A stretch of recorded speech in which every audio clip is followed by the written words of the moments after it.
Hey, what up, you guys? So, got the trailer taken care of.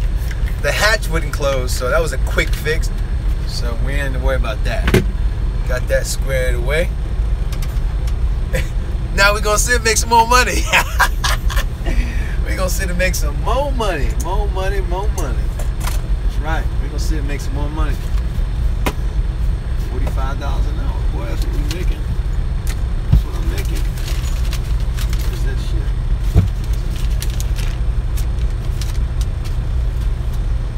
$45 an hour.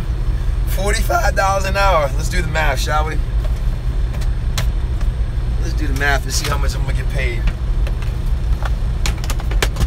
Alright.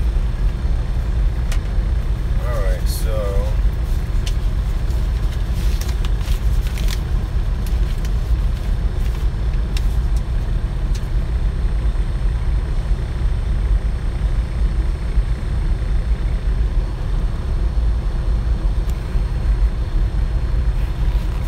so I'm gonna do the math real quick and see where we're at. So I got here, it's 12:54. Arrived at 1:45. So let's say 1:30. I got here 1:30, right? So 1:30 is when I got to the well. What time is it now? It's 7:20. It's 7:20. 7:30.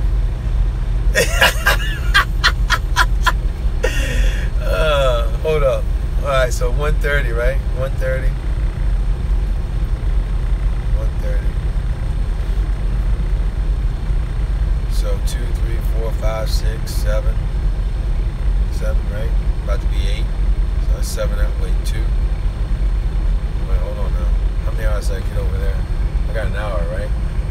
I got an hour. 12 to 1, right? 12 to 1 at the loader. I get paid for, that's free time. So that's 1 hour. 1 hour. Now I've already got, what? It's 1:30. So 2, 3, 4. So 4 o'clock is my free hour. So 4 p.m. So 2, 3, 4. So 4:30, right? So 5, 6, 7, 8. So 4 hours. It's gonna be another 3 hours probably until I get it unloaded. So 5, 6, 7, 8, right? 8, 9, 10, maybe 11. So let's say 7 hours, right? Let's say I get paid for 7. Be out of here by 11 o'clock. Right now shift change, so it's gonna be a few hours, right? It's gonna take them time to do their shit. So let's do it. Let's say, fuck it, let's do 8 hours, man. I think I'm gonna get 8 hours. So 8 times 45, 360 bucks. So if you think about it, that's 3 loads right there, right?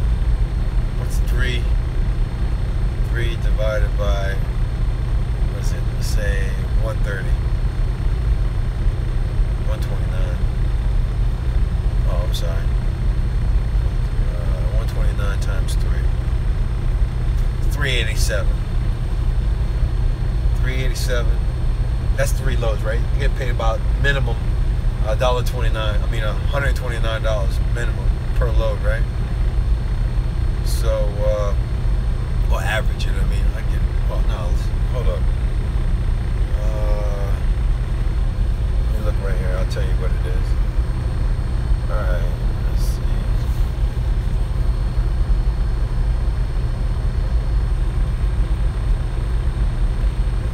My lowest pay is, what is that for? Oh, okay, hold on. My lowest pay is $102. That's for 45 miles, I get paid $102 cash. $102.75.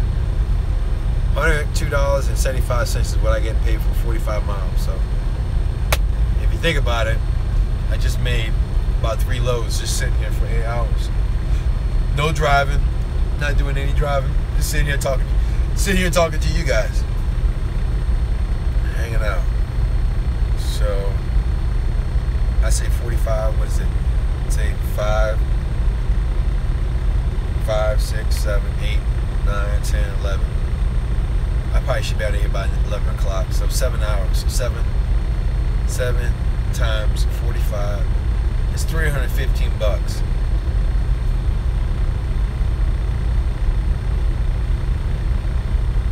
Divide that by 3. Divide that by 3, right? Equals what? $105. Make $105. So it's pretty much 3 loads. 3 loads I just did. 105. I mean, total I made 45 times 7. If I leave here by 7 hours, 11 o'clock would be 7 hours. So that would be $315. Now, I get paid, my minimum load is 45 miles, right? It's $102. Kind of what this load is. This load I just picked up, actually. Hold up. This load right here is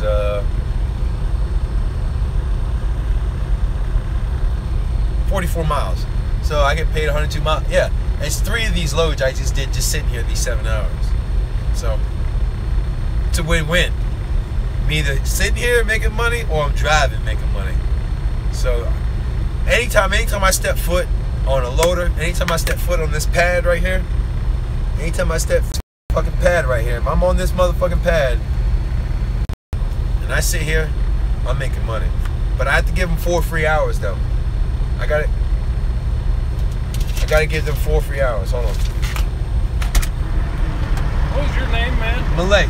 Malay? Yeah. You ready for me? No.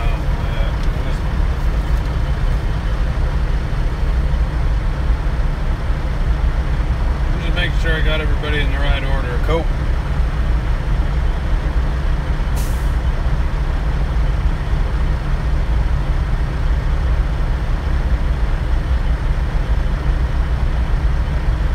Frank Maley? Yeah, Malay. Oh, okay. Malay. Yeah. All right. Perfect, man. Yeah, don't call me Frank. Just call me Malay. Okay. What's your name? Greg? Greg? Got you. Hey, how we looking tonight, man? How we looking tonight? They broke down right now. They broke now? So what? They gonna be a few hours, huh? It might be all night, huh? It might be all motherfucking night. Oh shit, man. What they say broke? I don't know. They don't give me that information. All right, bro. I think I'll pass it on to the drivers. Really? Hey, hey, they might crank up the other way tonight, though. Oh, really? That's what I heard. Oh, shit. They said they might start staging it. Oh, yeah. That's just what I heard, though. That'd be nice. Hell yeah, that'd be nice. But I'll be stuck either way, though. I'll be stuck either way. Making money.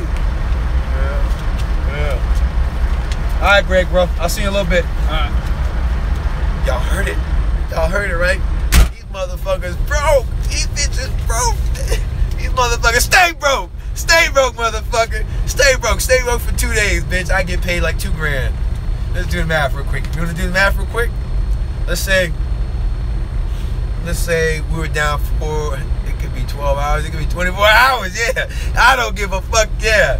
Stay broke, motherfucker. All right, so let's do the math. So I already got 7 hours in, right? Right, as this minute. So let's say this bitch broke down till, let's say it broke down, not, what time is it right now? It's 7:30. So let's say tomorrow, 7:30, that'd be 24 hours, right? Let's say, yeah, let's say, fuck it, let's not be greedy, right? You know, I'm a greedy bastard, shit. I'm a greedy motherfucker. That's how I'm gonna make my millions. I'm gonna be greedy as fuck. I'm gonna try to make as much money as I can. Alright, so look. They're broke, so we're looking at least another good 3-4 hours. So let's say we already got 10 hours in, right? So we'll leave 12 hours. We got 12 hours times 45. 12 times 45, right? Yeah. It's $540 on top of what I've already made. This load here pays $100, right? This load pays $102, right? Plus 102 plus 102. All right, what else? How many loads I do today? gonna say 3 loads plus 102. I've already made 846 bucks in about 3 hours. In 3 hours, I'll be up, and it's not even, yeah, I'll be up 846 bucks with the detention pay. I already made 800 bucks, so I almost made 1,000 bucks today. Now, that's only if they broke for 3 hours. We're getting them 3 hours to fix the shit, whatever they gotta fix.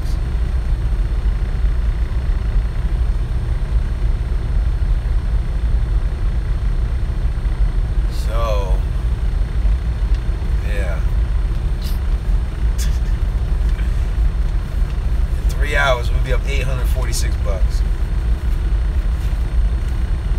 Actually, I'm wrong. No, we're not up 846 bucks. That's wrong. Hold on, we gotta do the numbers real quick. I gotta go back to the loads. Alright. Oh my god. You guys ready for this one? Alright, so I gotta subtract 102. Subtract 102. And I think I gotta subtract. Yeah, I did 2 loads. I did 2 loads that were more than 102. So let me add in the right numbers. 154 bucks. I did an 80 mile. Oh, whoa, hold up. Get the fuck out of here, motherfucker.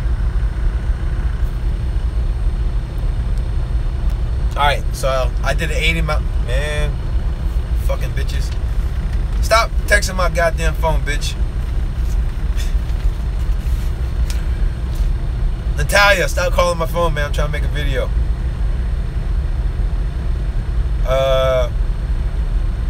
Alright, so 81 miles, right? The load pays 81 miles pays 617 bucks, right? I make 25%. It's $154.25. That's big money, motherfucker. That's big money. $154. So let me add that. Let me calculate that in. I did 2 of those fucking loads, man.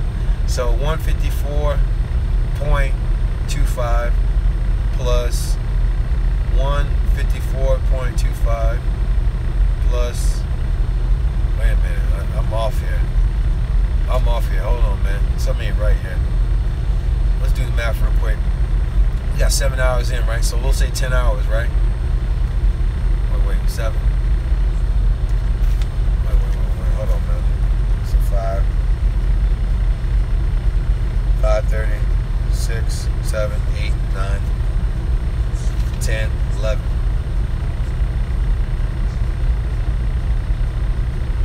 12, 1, 2. So 2 o'clock. 2 o'clock would be 10 hours, okay? So let's just say 2 a.m. I'm out of here, right? So 10 times 45 equals 450 plus my loads, okay? I gotta add in my loads. How many times did I go to the North Star? We're gonna look real quick.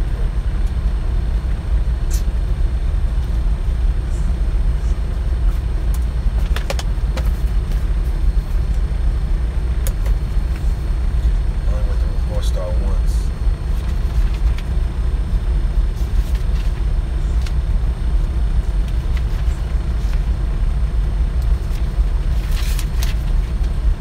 Alright, so 27th. Got load what? Got a load 27th, right? There's another load we did. I can't fucking read that. Can't read my own fucking handwriting, man. Alright, hold up. Alright, so the 27th and the 27th. Alright, so 27th. Is today the 27th? Yeah? Today's the 28th. I'm reading the wrong shit. Alright, I'm reading the wrong shit here. Oh, what time was it? 9:48. Yeah. 100 minutes.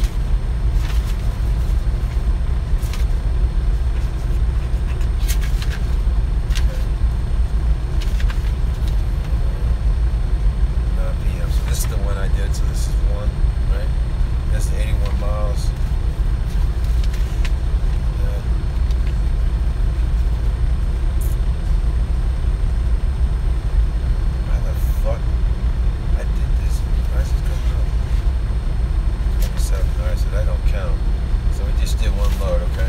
unloaded those. What's today's date on that? The 26th, so that I'm counting.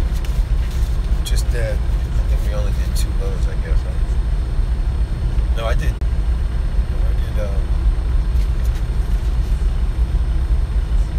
Anyways.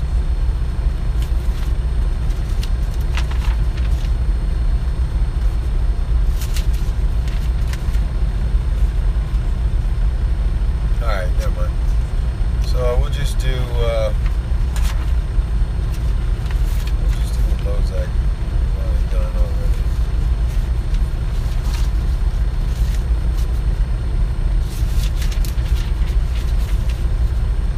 Okay. Alright, so we'll just do 2. So I did 3 loads. So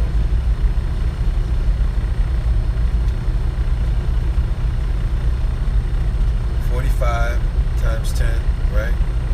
That's $450 plus 154.25 plus 154.25 plus 102.75 equals. Oh man, this ain't fucking right. This bitch ain't wanna act right now. Alright, this ain't right. Look, it's fucking calculating the act right. I ain't gonna do this but one more fucking time. Alright. 10 times 40 fucking 5. You stupid fuck. 45. It's $450. Now act right, motherfucker. Let me just type it in because this bitch don't want to act right. 450 plus 154 fucking again 0.25 plus 154.25. Right? Right. Now I need to add in the fucking 45 mile. 102.75. Alright, I'm up $861. Come 2 a.m. Come 2 a.m. we'll be up $861 if we stay broke. And I'm gonna pray that we stay broke. Shit.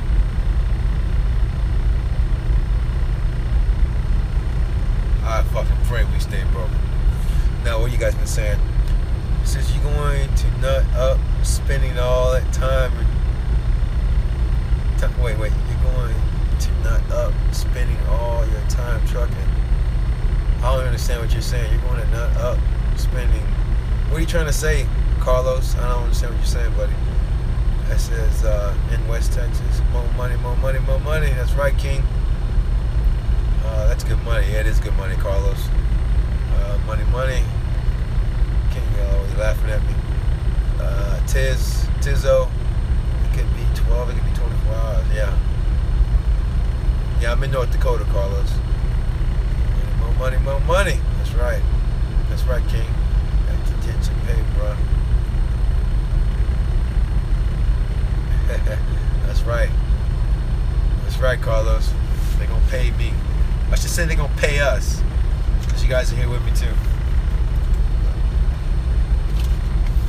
Oh man. Write this shit on here real quick.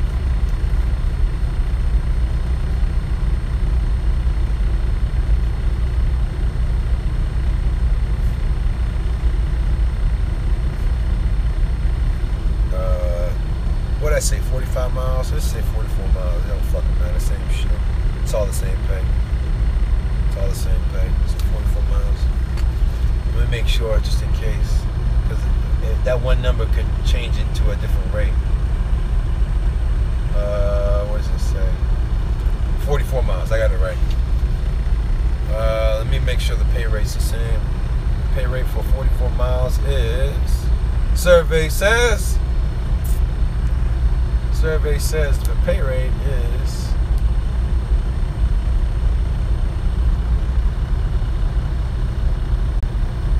survey says where you at, you fuck? You ain't hiding from me. Alright, so 44 miles pay rate on that is $411 $411 is what 44 miles pays. It's a lot of money, boy. That's a lot of money for 44 miles, man. So 44 miles pays $411. 25% of that, $102.75. Now, 2 a.m. come around. I'm gonna make sure I write this number down. $861.25 is what will be up. Come 2 a.m. Alright, so I got that shit taken care of. Close that up. Guess we're gonna eat some dinner. Eat another meal. Have some OJ too. I should have got some ice cream, man. I was trying to haul ass back over here so I can get some more detention pay. Ain't fucking around, man. You know what I mean? That's why yeah, we ain't fucking around. We trying to get paid. Be fucking around out there not making any money. I could be here, stage, sitting, making money. So yeah, that's why I try to haul ass back in. It was a quick fix. Shit, that dude, he made $100. And you know what he did? He just pushed the hatch. He was just pushing the hatch. So I had to make sure I got to lube up the hatch because I think it's a little rough. It didn't want to close. But that's all he did. He pushed the hatch. And you know what? He didn't want, he acted like he didn't want to, he was just going to let me go. You know what I mean? I'm like, no, we pay you for your time, man. It was only 15 minutes of work. But we paid him for an hour. He made $100 and change. 15 minutes of work. Not bad. Boy, they were good. But you know what? If it wasn't for him, I would have been fucking freaking out. Yeah, I would have been freaking out.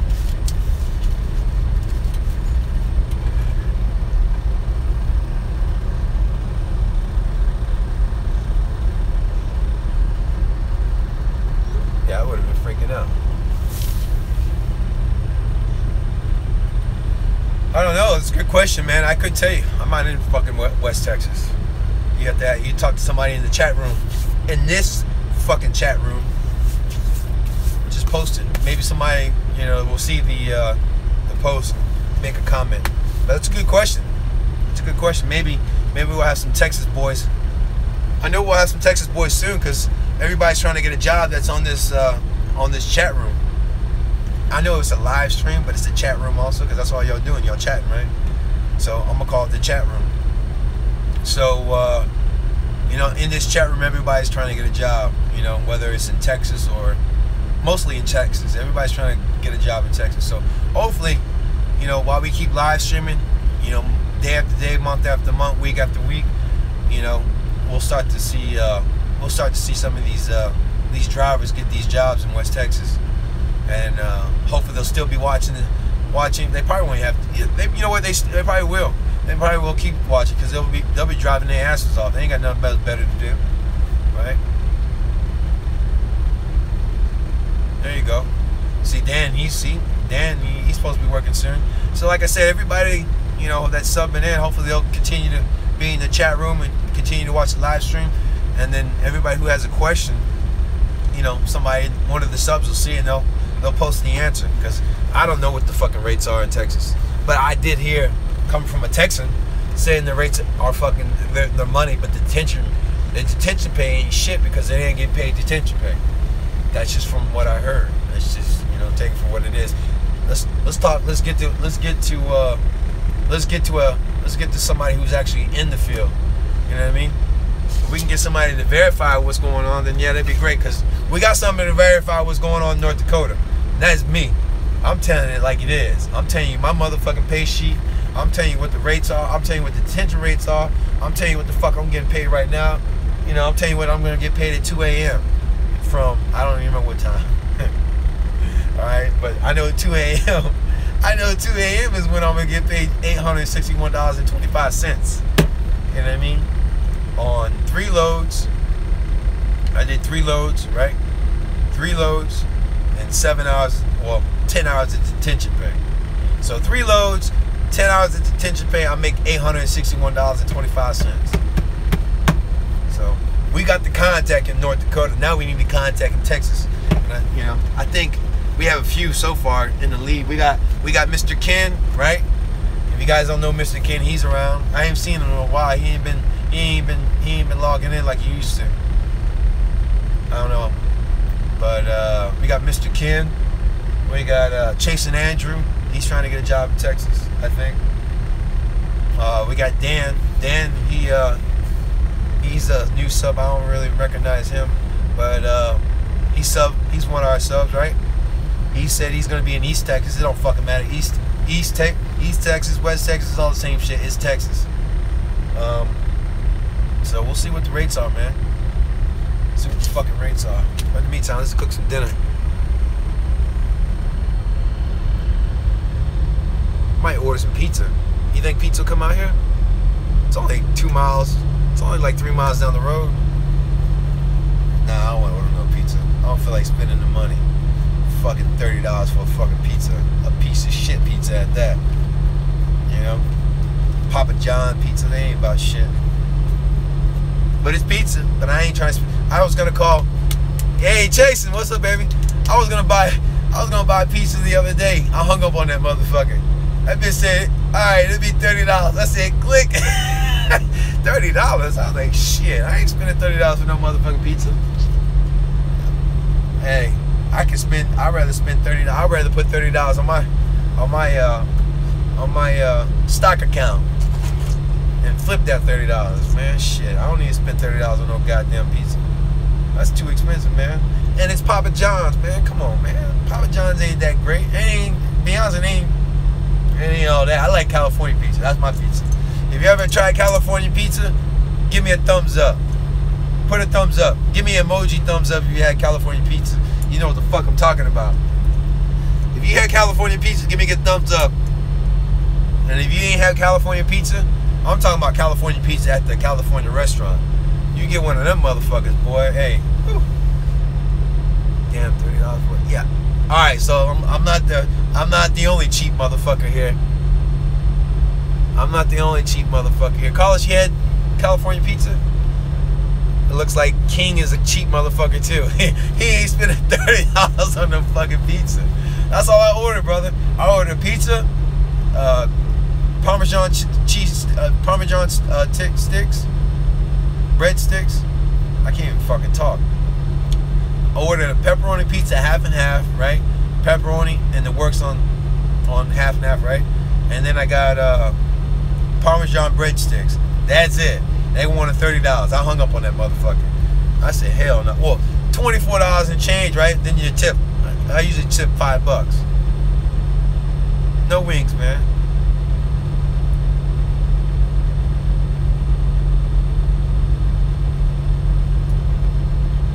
Well, that's cool. Yeah. No wings. Ain't no wings here. I just got breadsticks, and that motherfucker was $30. I hung up on that bitch. And then he tried to call me back. Then he tried to call me back. That's in the malls. California pizza. Yeah. No, yeah. Most of them, like in Florida, back home, the California pizzas are in the malls. And it's a restaurant. It's like it's for a pizza joint, it's fucking nice. It's nice, trust me. It's about as good as a pizzeria you ever gonna get. If you're gonna go to a pizza restaurant, California pizza is by far the richest, classiest fucking pizza place, you know, that they got around, man. Yeah. All the classy motherfuckers. All the classy motherfuckers go to California pizza. Yeah, all the yuppies go to California pizza. Yeah, that's all you see in that motherfucker. Now everybody goes to California pizza. I'm just talking shit. But yeah, it's definitely a high-end pizza place, man. It's like a you know, like, you'll see it. You'll see what I'm talking about when you get in there. It's nice, man. I love it. I love me some California pizza.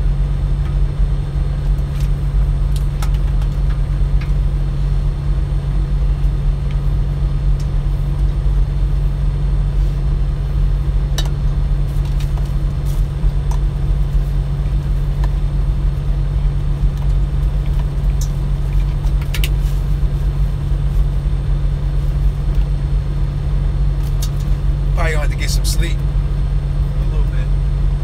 I might as well go ahead and shut down. Shut down and get ready to run some more.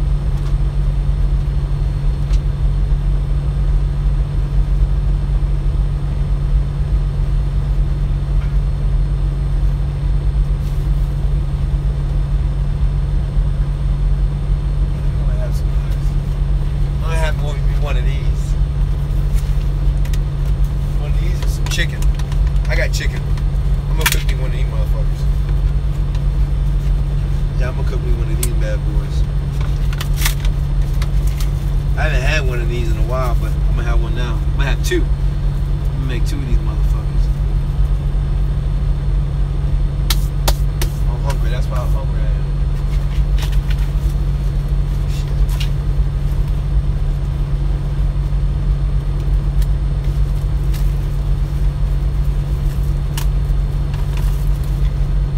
Dusty that shit is. See all that dust? That's what happens, man. Can't have a clean truck in the oil field. I'm gonna tell you that right now. It should be dusty as fuck in this bitch. Look at that shit. See that? Look at that. Dirty as a motherfucker.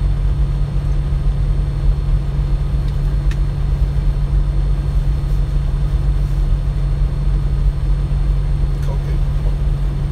She freezing.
sit and wait. It's gonna be a minute.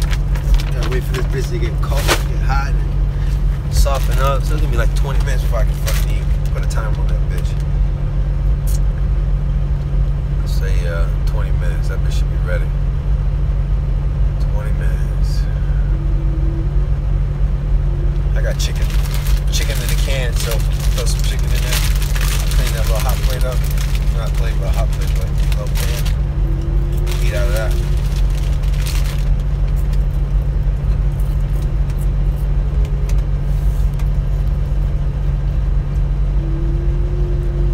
Let me see what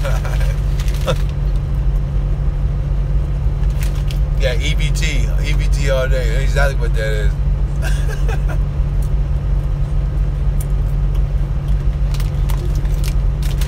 There you go. Riz, you got the EBT card? You got the EBT card, huh? Oh man.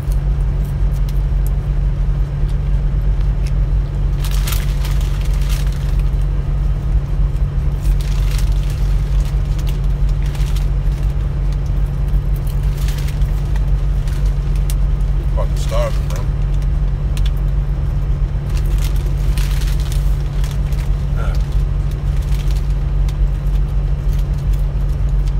Check out YouTube. See what we got.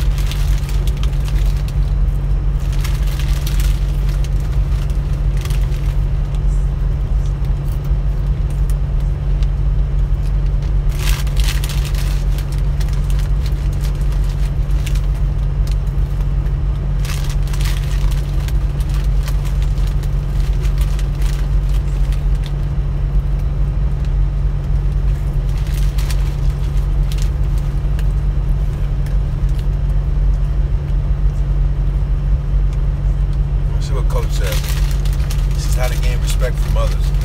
Let's see what he's got to say on that one. That'd be a good topic. Coach Corey, where you at? Where you at, Coach? There you go. Coach Corey. Got it. See what he's got to say.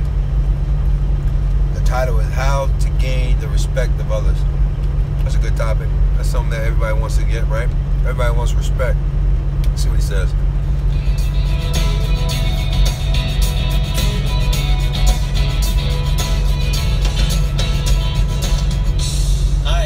Coach Corey Wayne, and this is my video coaching newsletter. The topic of this newsletter is going to be how to gain the respect of others. I've got a couple of quotes here that I want to go over before we get into this email that I got from a viewer. And he basically got himself into a situation where he's very successful. Obviously, women tend to pay him attention, and so he was out recently, and it appeared that some other guys were basically busting his balls all night long to the point where he almost got into a fight.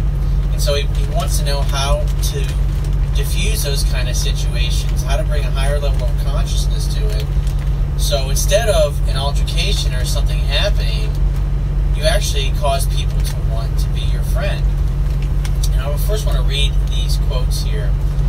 The first one is by a character in the Stargate television series, which is I used to watch years ago. I thought it was pretty cool. It was by this character named Teal'c, and he said there was an episode that was really cool. I can't remember what the episode was about, but at the end of it was basically, I think he got captured, and so they were trying to brainwash him or get him to reveal secrets about his friends or whatever, so they could capture him or attack him or whatever it happened to be. And he was able to get through it. And so they were asking him, they were shooting the shit at the end of it, and as he had vanquished the bad guys or whatever. And somebody asked him something, and he looked at him with his wisdom, and with a very straight face, he said, "To resist the influence of others, knowledge of oneself is most important." And the second quote that I want to read is by, I love history, and so I study a lot of it, especially like World War II history. And this is by General Omar Bradley, who the Bradley fighting vehicle was actually named after. He was one of our best generals during World War II. He was involved in the D-Day landings at Normandy, and I actually have been on that beach. I took one of my girlfriends there years ago, and it gave me fucking goosebumps to go through all the tours and see all that stuff where all this shit happened that I read about from the time I was a kid. It was really an awesome trip. And so he said, "Wars can be prevented just as surely as they can be provoked, and we who fail to prevent them must share the guilt for the dead." That was really great, because I've been in several situations in my life where things could have gotten out of control, but I learned at a young age, because basically, like when I was growing up, it's like the way our parents raised us. It's kind of like we were on our own, and we had to pretty much fend for ourselves. So if there was a problem in school, and at the time where I was going to middle school, there was a lot of tension between blacks and whites, and this was in the South. This was like the early 80s. It was around the time, just a couple of years after the riots had happened in Miami. And so there was like, every day there was like black against white kid violence, white kids. It's like you couldn't go into the bathroom by yourself because there'd be several black kids in there waiting just to beat your ass because you were white. So I mean, there was a lot of conflict going on. I remember one time I was going to a class and I walked around the corner and there must have been like 150 black kids, boys and girls, all just fucking. I never seen anything like it. Like, you ever see like a mob like look like they want to kill somebody? It's like that's what they looked like. I don't know what this kid had done.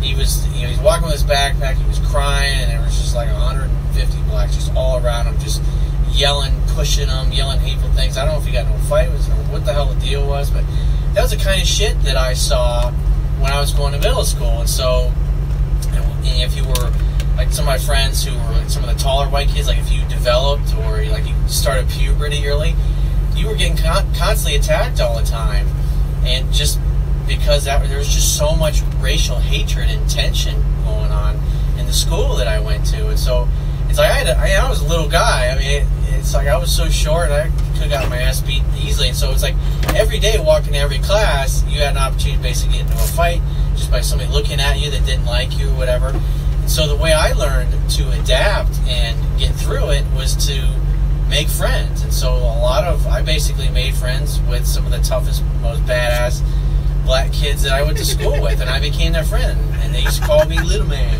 Hey man, what's up, Little Man? And nobody ever fucked with me because I was their boy. It's like, you know, they needed help on anything, I was there to help them. If they needed help with homework or something, it's like, fuck yeah. It's like I would be happy to do that because I was doing it to stay alive. And plus, it's like I didn't see the real reason. It's like, you know, I was going home getting my ass kicked by my dad on pretty much a couple times a week. It's like, you know, I know what it's like to have somebody a lot bigger than you beat your ass all the time, and I didn't like it. So I didn't like violence, and so I learned to be a chameleon, and I had to adapt because otherwise, I mean, I physically would suffer harm because of it. It was a very traumatic experience for me, but I also taught me a lot. It taught me a lot about race. It taught me a lot about people. And at the end of the day, I've traveled all over the world in my life. It doesn't matter what your skin color is. People are people, and we all want the same fucking things in life. And so I remember there was a time. It's like as you go through life, you get challenged with things. And I remember when I got up to, I was actually in college. I think it was like 21 or 22. And I had to get a PE credit out of the way. So I took this racquetball class. And so there was a black kid in my racquetball class, and I seemed like a nice guy, just for whatever reason, when I got put on a team with him, he just didn't like me. You know, I was short, he didn't like the way I looked or whatever. I had never said two words to the dude.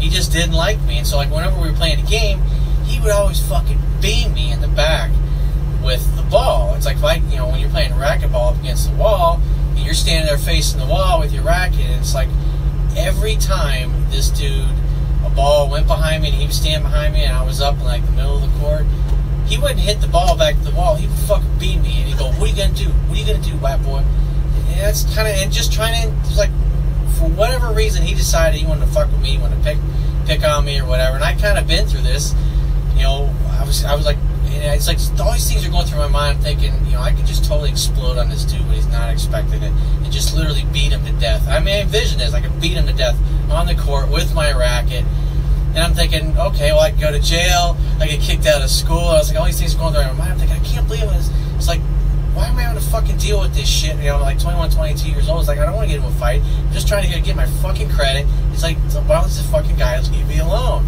And so every time he did, you know, my attitude, I just kind of laugh it off like it didn't fucking bother me.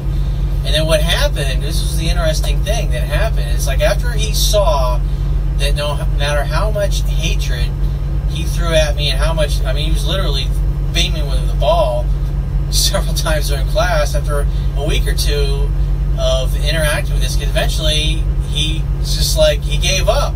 He threw in the towel. He realized there was nothing that he could do that was going to get under my skin. It was going to bother me because I just simply decided I wasn't going to let it. And so what ends up happening is he actually became really nice to me, and we became friends. We became buddies after that.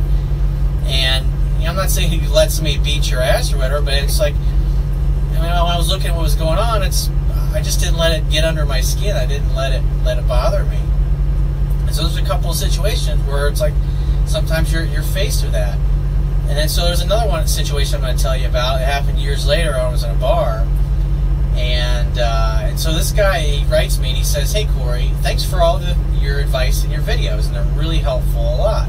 I know now after reading and watching your material that staying centered and absolutely owning who you are attracts the ladies. They come up to me all the time now, but I had a recent encounter that got me thinking. If being an alpha male has a positive effect on the ladies, is it possible that being an alpha male will cause other men to be assholes to you?" And what you gotta remember is no one will ever do or say anything that isn't a direct reflection of how they feel about themselves in a moment. And so at the end of the day, when someone questions you or they bust your balls, always assume that they're coming from a place, and deep down what they really want is to be your friend and they want to be like you. And so in a way they're testing you. They're testing to see what you're made of. They're testing your testicle fortitude. And so if you always assume that people just are trying to be your friend and are trying to get to know you, think of it, even if someone kind of has a mean look on their face, just assume they're like maybe a big brother that's fucking with you or busting your balls. If you always assume that, and that's what I learned to do in middle school in order literally to physically survive and get through it so I didn't get my ass kicked every day. When you do that, it's amazing. It's kind of like if you've ever taken martial arts or Aikido. It's like Aikido, what you learn is to basically take the other person's weight and their force and use it to throw them in a way that doesn't harm them. Because Aikido, you're as much concerned with the safety of your opponent as obviously you are with your own safety. And that's kind of the way I've always looked at life. And so I've always found that since I was very young, I've been able to diffuse every single situation. I've been in some really hairy situations in my life. And so he says, the reason I'm asking is I recently went to a bar that I often frequent, and there were some guys there that really gave me a lot of shit all night long. And from the second I walked into the pool hall, they started trying my patience. Now I'm a nice guy and I never look for trouble, but it seemed like these guys were hell-bent on teasing me or testing me with their little comments. The key is to never let anyone or anything diminish you. And that's what they're trying to see, is because the bottom line is that you got something that they didn't have. And so they're busting your balls because really they want to be your friend and they want to be like you. They obviously see all the chicks talking to you and they want to hang out with you. But obviously they're not very good with women, and so their way of handling it is to be an asshole to you. And it reminds me of a time like years ago when I was in real estate. I used to run an infomercial on TV.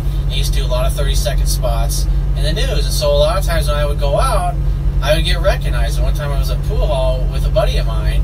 It was kind of like, you know, a redneck bar, basically, the good old boy place. And so I mean, I think I had, you know, his dress shirt and dress pants and stuff like that. I didn't have a suit on that day.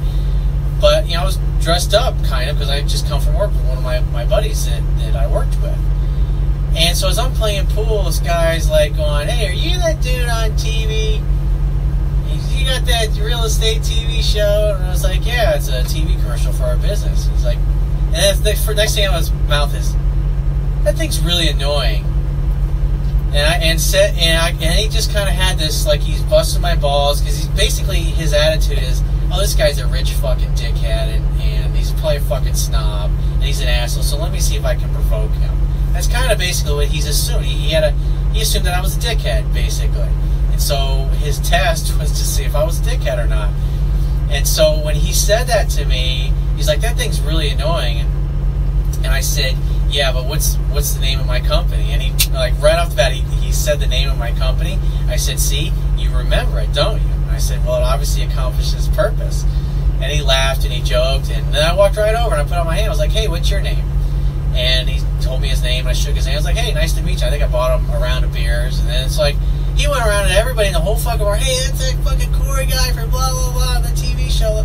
He went around telling everybody like I was his fucking best friend. At the end of the day, that's what he really wanted. He just wanted to be my friend, and so that's what I assumed, and so I just made it easy for him. And I could have said, "Hey, fuck you, asshole." And he would be like, "Oh, beat your ass, you little fucking snob, you think you're better than me?" Because that's what he's assuming, that I must think I'm better than him because I have more money or more success, whatever it was that he perceived that I had, that he did. And so I was able to diffuse that particular situation, and it went really well. And I made a friend instead of getting into a fight with a dude. And there was another time, I remember when I was in high school.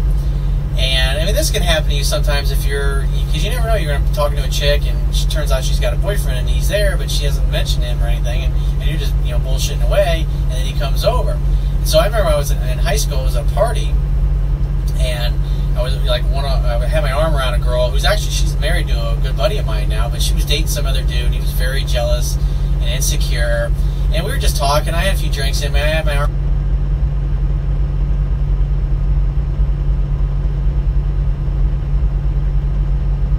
around her and another girl I was friends with, and we were just shooting the shit. It was like end of the year, senior year. We're about to graduate, and this guy her boyfriend was like wanted to beat my ass. And like I had my other buddies who were on the football team over there. They were like all leaning forward in their seats, and one of my other friends came over, whispered in my ear, and said, "Hey, so and so's over on their couch. They're like ready to beat this guy's ass." And I looked at them, and I was like, "Whoa, they're like keyed up and ready to fucking go into action." And this other guy who was her boyfriend, he was looking right at me. He didn't even see my friends who were ready to beat his ass. So this whole situation, like some a living room here, I mean, it could have involved in a big fight. And then I saw this, and I was like, oh, I knew right what to do. And I took my arms off, and I walked right over, and I put my hand on. I was like, hey man, what's your name?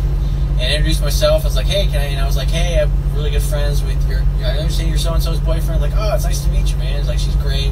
She's like a sister to me. And I was like, can I get you a beer? And it's like I made a friend, and it could have totally evolved into something different. So if you want my help right away, go to my website, book a phone coaching session by clicking the products tab, and I'll talk to you soon.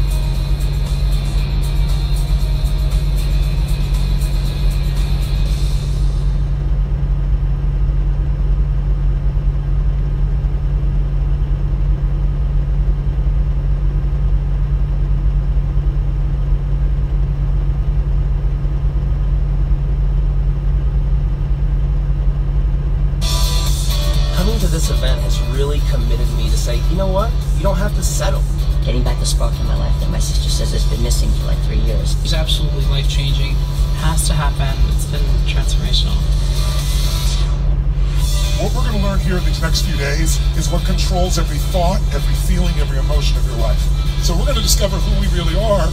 This is about know thyself. There's know thyself, and then there's be thyself. And once you know who you are, being yourself is actually the easiest thing in the world.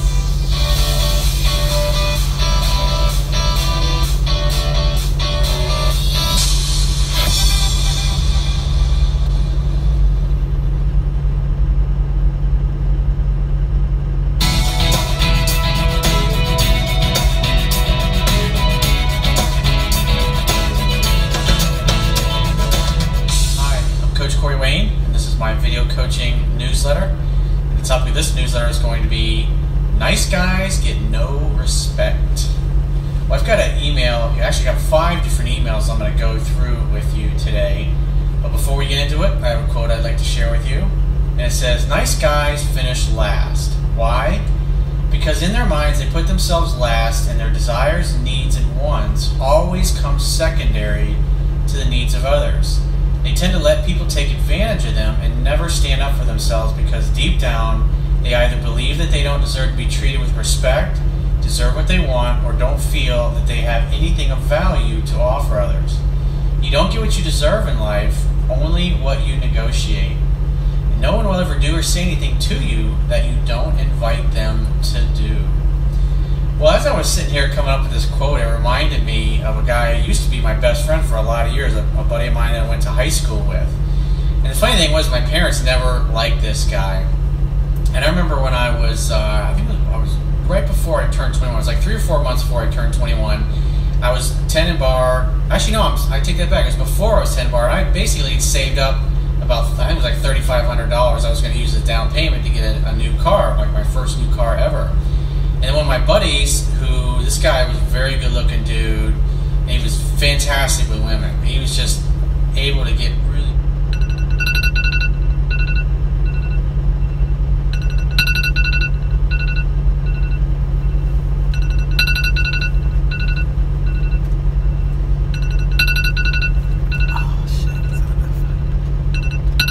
You addict to him, and his advice was always that, just be an asshole, treat him like shit, and he'll be crazy about you. he always had gorgeous women just hanging all over him.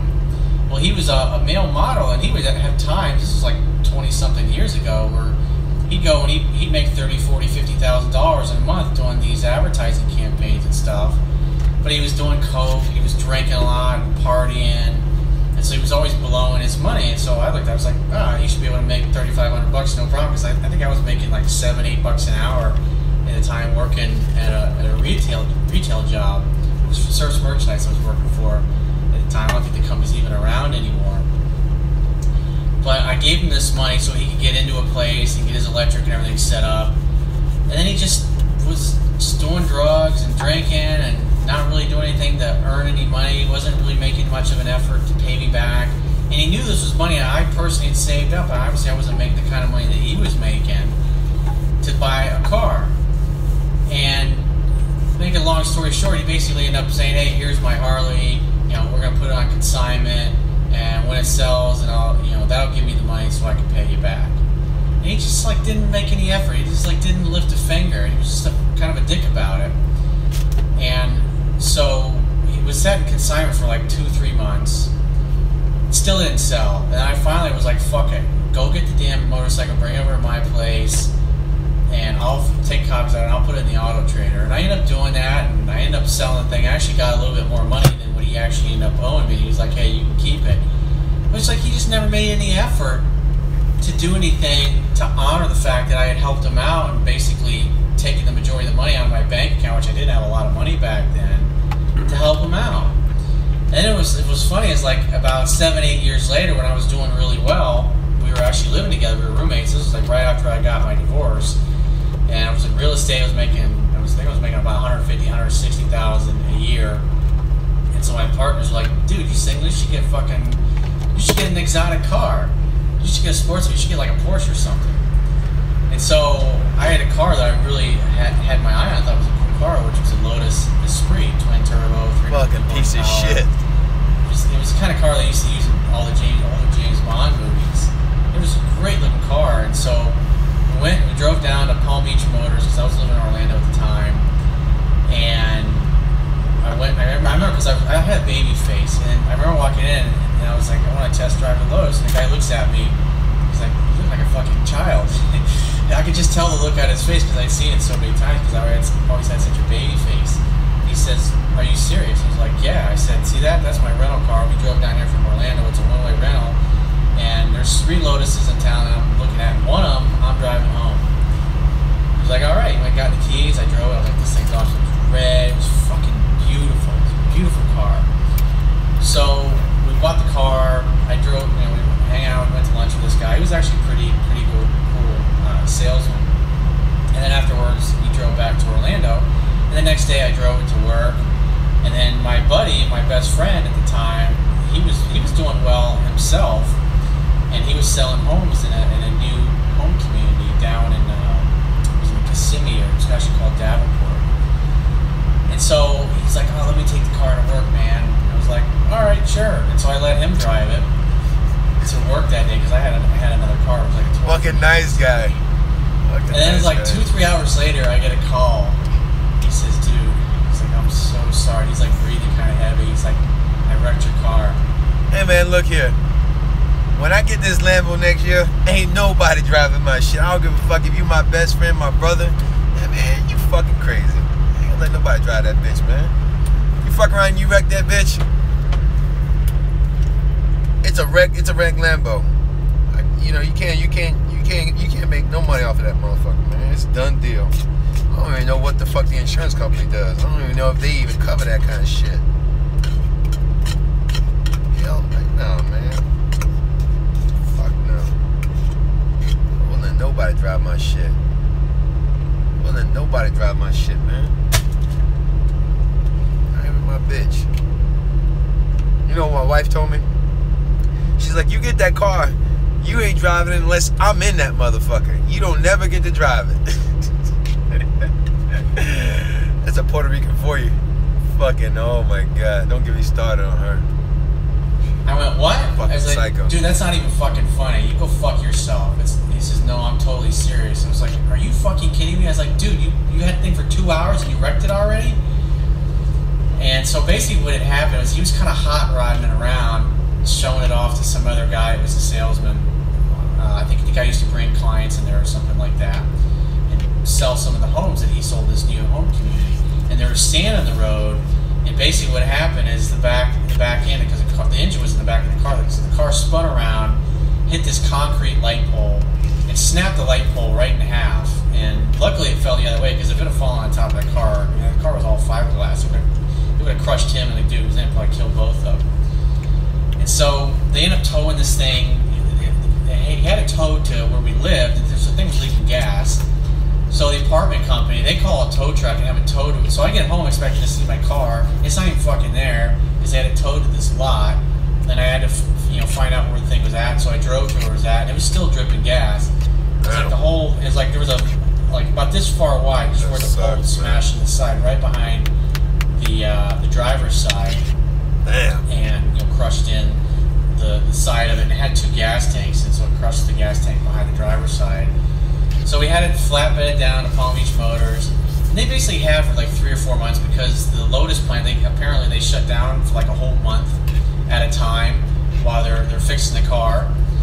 Or I'm saying it's like once a year they shut down for a whole entire month, and so they're not making anything. So I couldn't even get parts for the thing for a month. So it was like $18,000 worth of damage that he did to this thing. And I get it back. I end up having to flatbed it back and forth like 2 or 3 times.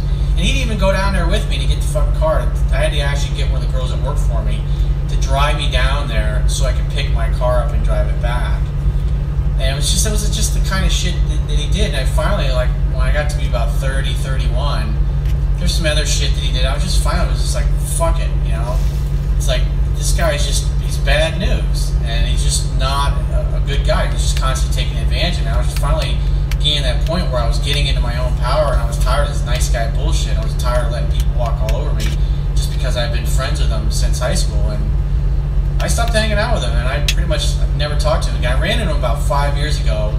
We hung out for a little bit. His attitude was like, oh, hey, let's just let water be under the bridge, let me water on the bridge. And it's like he didn't want to take any responsibility or say, I'm sorry for being a fucking shitty friend all those years. It was just like, fuck you, dude, you can pound sand, was kind of my attitude. But it's like I let people like that take advantage of me in a lot of situations just because of low self-esteem I had. But it's like, once I got to that place where I was expressing my own power and becoming myself and being comfortable with who I was, it's like I cleaned house. I got rid of people in my life that were just there trying to take advantage of me and not really contributing or giving much back. But at the end of the day, I was the one inviting them to do this kind of bullshit in my life. So let's get into the first guy's email. He says, hey, Coach Corey, first I want to say I'm really enjoying your YouTube videos, and I really hate the situation I'm in right now, and I need some guidance. I've downloaded your book, and I've started to read this as well. My ex-girlfriend of 4 months dumped me back in June. She was my high school crush, but I never had the balls to talk to her until I was in college. Well, at least you finally grew a set of balls, and you were able to hook up with her. He says, since high school, she's had a little girl, making her a single mom. And I knew starting out that the relationship would be difficult, but I was willing to give it a shot because I really liked and cared about her. He says, I really do miss her and her child, and I'm confused in the way I feel about her. Half of me wants her back, and the other half of me thinks it might be a bad idea. You should probably listen to that part of you that's going, dude, don't fucking do it. I don't know what you're talking about, Thomas, but it sounds funny as a motherfucker. Our relationship really was great, and I treated her right. And really passionate you, Brian, looking at that look. You got that face. She told me how amazing I was and how meeting me was as good as her little girl coming into her life. Well, when she said that, she meant it in that moment. But it was just that moment that it applied. See, a lot of guys latch onto things like that, and they think it always applies, and she's always in that place. But women express what they're feeling in the moment. He says the relationship was really good, and I saw a lot of potential coming from it as well. About 3 months into the relationship, her ex-boyfriend came back into the picture, not the one who she had the child with. I was nervous about losing her because of the way she was acting. So that tells me you probably were over pursuing her a little bit, probably started to get a little needy, a little insecure, and basically started to act like you weren't worthy, you didn't deserve her, because you were fearful that you were going to lose her to this ex-boyfriend. He says the last time they talked when he got into an almost deadly car crash. She was single, and he was coming to see her that night. And she never went to check on him in the hospital or said happy birthday to him because she didn't want me to get the wrong idea. He kept texting her, sometimes inappropriate messages, and finally she went to go see him because she felt bad. Close to a month later, I found out that she cheated on me. What a nice girl. She's such an awesome person. She cares about you so much that she couldn't help but fuck somebody else. That is a major red flag. That is a deal killer, dude. Fuck yeah. This woman is disqualified from ever being your girlfriend or future wife. Yeah, she out of there, man. She might be a great sex playmate. She out of there. She a fuck buddy. Benefits, but you can't trust a woman like this. She a fuck buddy. He says she said she was sorry and it was wrong, and the reason why she lied about it was because she didn't want to lose me. Fuck her. We talked 2 days after the breakup, and she was talking about working things out because she said she knows she wants to be with me. Sure. See, she's just telling you what you want to hear, just blowing sunshine up your ass, which was the kind of thing that my former best friend used to do. He was always good. He was a salesman, so he was good at blowing sunshine up my ass, telling me what I wanted to hear. But it's like, eventually I grew up and I got tired of his bullshit. He says shortly after, she started talking to someone new and started dating him. It was a rebound relationship that didn't even last a month. She just said she didn't want to lose you, but then she goes and dates this other guy. See what it is, she knew that you would stick around like a little puppy dog waiting for her to come back. He says now she's dating the ex that she cheated on me with. Oh, so she went from the rebound back to the ex-boyfriend. Remember, she really wants you back and she doesn't want to lose you.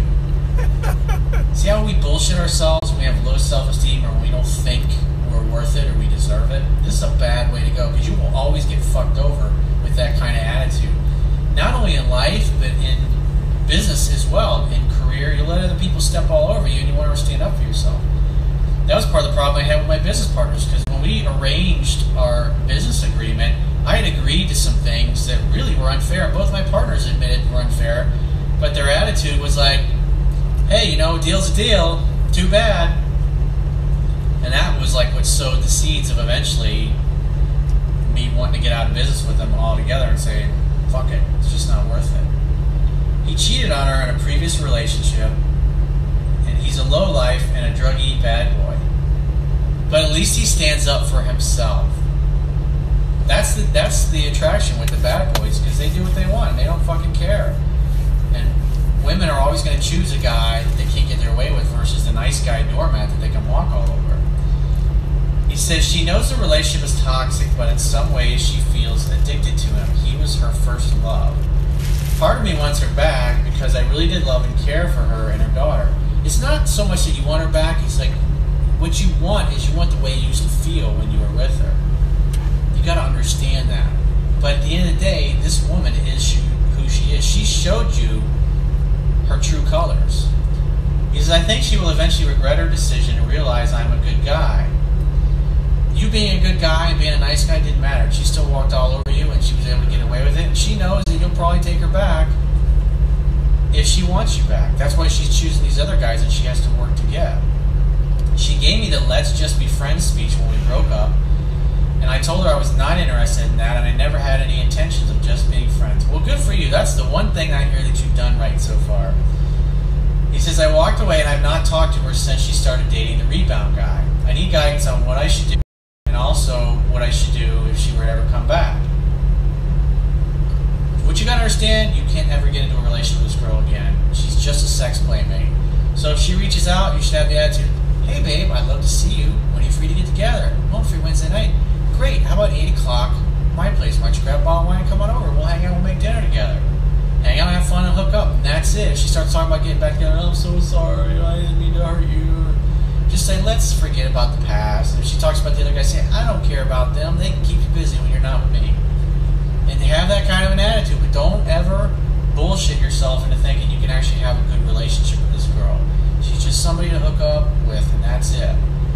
While you're looking for a good woman who actually has integrity, because she has zero. He says, I really would like a relationship with her. No, you don't, dude. Take your right hand and reach out and joke yourself. And I feel like if he would never come back into her life, we would still be together. No, she would have still ditched you because you're a typical nice guy and you act like a doormat and you let her walk all over you. I'm sure your guy friends have seen this anyways. They probably told you this as well. I think she will eventually regret leaving me. The only way she's going to regret it is when she realizes that she can't have you back. She can hook up with you, but you'll never be her boyfriend again. So let's get into the second email. This is actually from a woman. She says, "Hi, I really need advice. Me and my boyfriend have been dating for almost 3 months. But the problem is he was single for 2 years before he met me. But his ex keeps texting him all the time, and he's blocked her on Facebook, and when she texts him, he tells her to leave him alone all the time, but she doesn't stop. I don't know what I'm supposed to think." Well, all you can really do is just kind of be a silent observer and watch and look at his actions to notice any incongruencies in what he's saying and what he's doing. Because if he lies about this, or he covers shit up, or he's doing things behind your back and you find out about it, then you realize this is not a dude you can trust. He says when she texts him, he gets mad. He says he hates her texting him, but I'm not sure if they text when he's not with me. You should trust that. You might be right about that, but don't accuse him of it. Just give him enough rope to hang himself, just to see what he does. It's like, just let him talk about it and say, "Tell me more. What else? How does that make you feel, honey?" And he'll end up telling you the truth, and then you can make your decision whether or not to stay with him. She says yesterday she texted him to say, "Can you talk?" And so I replied and said, "No, we don't talk."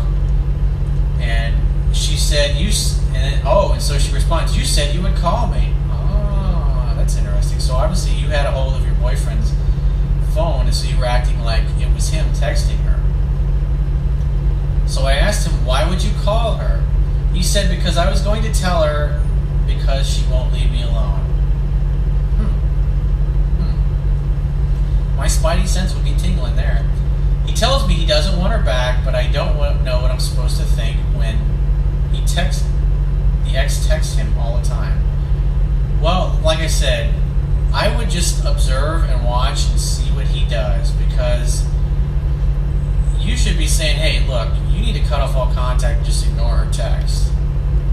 And that's it. That's the only conversation you should have. If you really love me and you really care about me, you're not going to text this girl and you're not going to call her. Because if you do, you're going to give her the idea that there's some hope. But if you just ignore her completely, eventually she'll get the idea and she'll fucking go away. But after you have that conversation, if you find out he's still texting and talking to her, then that means that you can't trust him. And if you can't trust him, don't ever make the mistake of thinking you can have something long-term with him. And then I would bail out in a relationship. I know it's not what you want to hear, but love can't exist where there is no trust. I did a video on that a few days ago. So let's get into the third email. This one's from a guy. He says, "Hey, Coach Corey, I saw your videos on YouTube and thought this is the man I need to ask some serious things about, so here it is. I met this girl in late February, and she'd just broken up with her boyfriend, and we've been chatting a bit back and forth before when she said that she still had a boyfriend, but just as friends. Seriously, nothing else. Translation, I've got this ex-boyfriend of mine. He's kind of like my backup. He's kind of like the leftovers that I eat up when I don't have anything else going on, or I need a rebound, or something's not going well with the guy I'm dating. That's why women keep guys like that. It's because she's insecure. So she has to keep the exes in the background. And more than likely, he wants to get back together with her, and she doesn't. But he's just there. He's kind of like the break glass in case of emergency. He says, so after the breakup, she asked if we could meet. So we did, and there were no intentions of dating or even thinking it was one. But we liked each other's company, and we met a couple of times, and she fell in love with me, as she said she did. So in other words, you were friends with her, and while she still had the boyfriend. Okay. So he says, but we liked each other's company, we met a couple more times, and she fell in love with me, as she said she did. That happened already about a month after her breakup, and I was surprised because her past relationship was a 5-year-old one. Yeah, a woman that's been with some dude for 5 years, that's a long time, and that's going to be a really strong emotional bond and connection because they have a lot of history together. And at the end of the day, you've only been with her like 30 days. So when push comes to shove, 9 times out of 10, 99% of the time, she's going to ditch you and go back to the ex.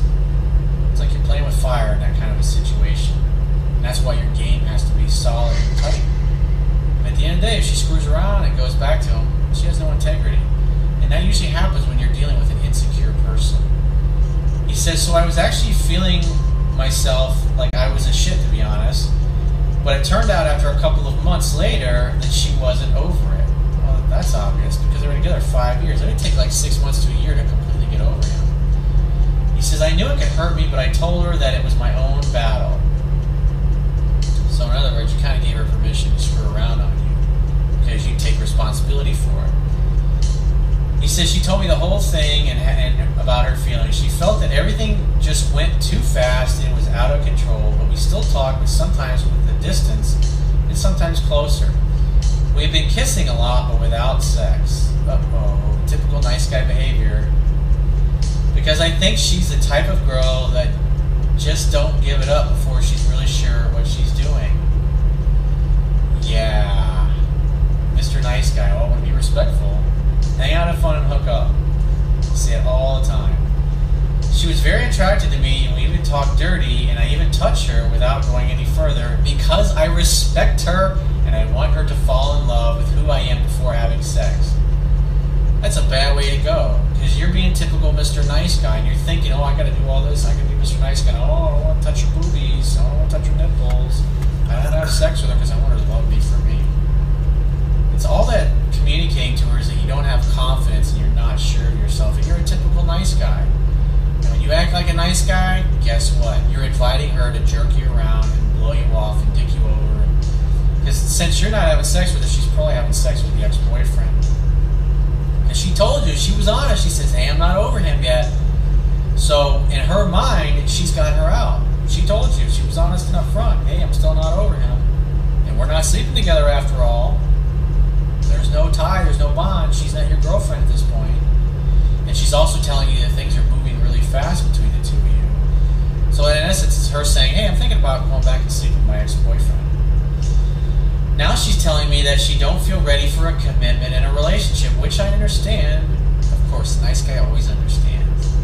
It's like you never stand up for what you want. You just let her walk all over you. She's been frightened of your experience from her past relationship, and I only totally understand that, and I even told her that, and it might be the reason. Look at all the reasons you're bullshitting yourself here. She doesn't know the reason, but it's like she doesn't want to let her feelings out for me. Even though I can feel she really likes me and can go on one day without talking to me or having contact. She's unsure of what she really wants and if it's going to be me. Maybe I was pushing her too much when she was in love with me from the beginning. Yeah, obviously. And I was probably too sweet as well. You think? As I noticed that, it can scare women away if you're too sweet. In other words, if you're too nice and too pliable, kind of like Gumby. So now I have a problem because I really love this girl and I think she might be the one I've been looking for. Come on, man. She's fucking with you, dude.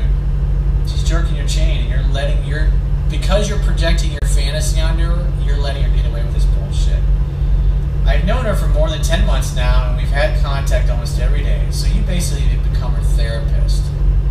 She has the sweetest heart, and sometimes when she feels that I'm sad over that I don't have her, we sometimes want to just cut the connection and just leave each other alone. But 2 times we agreed on doing so, we just couldn't let each other be. Translation, I just couldn't let her be. We always seem to just talk again and start laughing. I think she's the type that likes to know where she got her man, and I'm really lost. I can't figure out what to do since I really have been fighting with my feelings and trying to keep up and not give up on her just yet. Because I understand her feelings and her heart are hurt. Dude, you bought a bullshit fucking story. No one will ever do or say anything that you don't invite them to do. Look what you're inviting her to do. Just walk all over me, baby. You can do anything. I'll be there for you. She's become my best friend. And the one I share everything with. I want to know what to do because you gotta stand up for yourself, dude. Grow a set of balls and say, baby, I adore you, you're amazing, but I'm tired of being your gay male friend. I want you. So all I want to know is when you're coming over so we can hang out and make love. Because if we're not gonna take this beyond a friendship, it's like I can't do this anymore. I need to go find somebody who's single and available and doesn't have an ex-boyfriend running around in her backyard, so to speak. because she's still feeling like she's not ready and it has nothing to do with me. Dude, it has everything to do with you and the way you're behaving, because you're acting like a typical needy nice guy. Because I've done everything I could do and I've proved my worth to her. You got nothing to prove to women, bro. She obviously was digging you at the beginning, but you've seen too many movies and you think like you gotta prove something to her. It's her, she says. It's not you, it's me. Dude, that is the most canned fucking line that's been used and abused for probably thousands of years by women. It's not you, it's me. Translation, it's you because you're acting like a pussy. And therefore, I don't feel any attraction for you other than just you being my therapist and my emotional tampon. So please just be my friend. I know it's not because she's indirectly telling me that it's not going to be me and her because she told her girlfriend, which happens to be my friend, that she doesn't know to either cut the contact because she knows it's hard for me or not cut the contact because then she'll never find out if I was the one for her. Dude, you buy that bullshit? What it is that she's just reacting to your weakness. Please tell me, Corey, what should my best moves be? Stop calling her, stop texting her, stop running after her. When she does reach out to you, say, hey babe, I'd love to see you when you're free to get together. Great. Tuesday night, 8 o'clock. Why don't you grab a bottle of wine, come on over to my place, and we'll make dinner together. Hang out, have fun, and hook up. At some point in the evening, when she's playing with her hair, she's touching your arm, you guys are laughing, just say, you need to get over with and come over here and kiss me with those sweet lips. Making out leads to heavy petting, that leads to you and her naked in your bedroom. That's what you need to do with her. And then after she leaves after that, don't call her, don't text her, don't do anything. Let her come to you. But this girl is jerking you around, dude. I wouldn't make the mistake of thinking, oh, she's the one. Fuck that nonsense. This girl has any integrity. He says, I'm mentally almost getting fucked. You are getting fucked, dude. But not getting fucked. You're fucked, but not physically fucked. He says, I'm thinking too much about it. Please respond back. You need to bury yourself in my book and apply the things that I teach because you're getting nowhere with this girl. So let's get into the fourth email. This guy says, hey Corey, this girl in my college class would always sit by me before class and during and after we would walk together and talk to each other. I do think that she's shy because she never talked to class discussions. However, she would talk to people, but I'm the only one she made an effort to talk to. Probably because she likes you. But you're dancing in circles and kind of chasing your tail. She even had me smell the lotion on her hands before, so I know she's comfortable around me. She's giving you an excuse to touch her. That's when you should just say, hey, why don't we get together and meet up for a drink? When you're free. I don't think she has a boyfriend because she has never mentioned any guys in her weekend plans. The problem is I asked her to hang out, and she got all red in the face, stammered, and had a nervous smile, and she said to email her and hurried off. Well, I'd say obviously by that point, you blew it with her because you hung out with her so much and acted like the typical nice guy because you're trying to be respectful that she realized that your balls were the size of BBs or that they haven't fully dropped yet. He says, I never got around to it, but I've seen her now and then on campus and she always makes sure to smile and say hello. Well, next time you see her, say, hey, we should meet up and hang out. When are you free to get together? That's what you need to say. But her saying that was just her way of blowing you off. So let's get into the fifth and final email. This guy says, hey Corey, greetings from down under. Obviously you must be an Aussie from Australia. I hope you're well and still giving out the awesome dating advice. Well, here I am, giving out the awesome dating advice. I've recently purchased your book and it's helping me strive towards being a 3% man. I have an interesting scenario I need a perspective on. I met this girl through the university. We're both studying PhD in geology. So you like rocks. And it went horribly wrong. Initially, well, that's usually why people find out about my work in the first place. It's not because things are going well, it's because something's fucked up. FUBAR, fucked up beyond all recognition. Something went sideways in your life. But I'm glad you're here. When we met, I was a quiet guy that worked very hard and didn't pay much attention to this smoking hot girl. Eventually, at this work function, drinking was involved. She started talking to me, touching me, asking me to dance. Dude, that means she likes you. When a woman starts touching you like that, it means you can reciprocate. Because here's the deal. A attraction is not a choice. She had no choice. She liked you. For whatever reason, you did it for her. And when she's touching you, that's when you just start kissing and making out. You say, hey, let's get out of here and go back to my place. It's on, bro. She's ready to rumble. She's ready for you to beat up her pelvis. It should be noted that she is definitely an alpha female with guys constantly asking her out. And I guess she liked me initially because I didn't try to pick her up. She liked you just because Mother Nature handled that. Just whatever reason, dude, you pushed her buttons. She drove me home and I acted like the biggest pussy and I didn't do anything with her in the car. That's too bad, bro.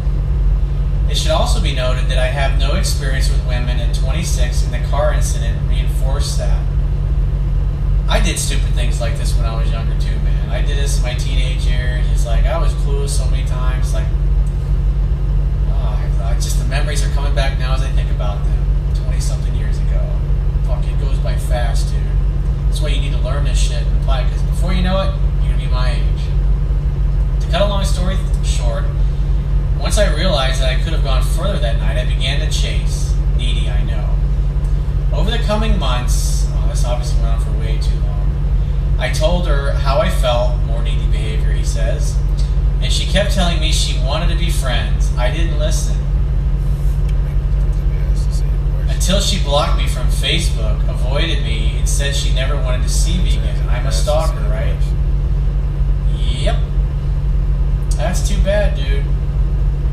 Over the coming months, I moved home to focus on writing my PhD, which I just submitted. Thanks, I know I'm good.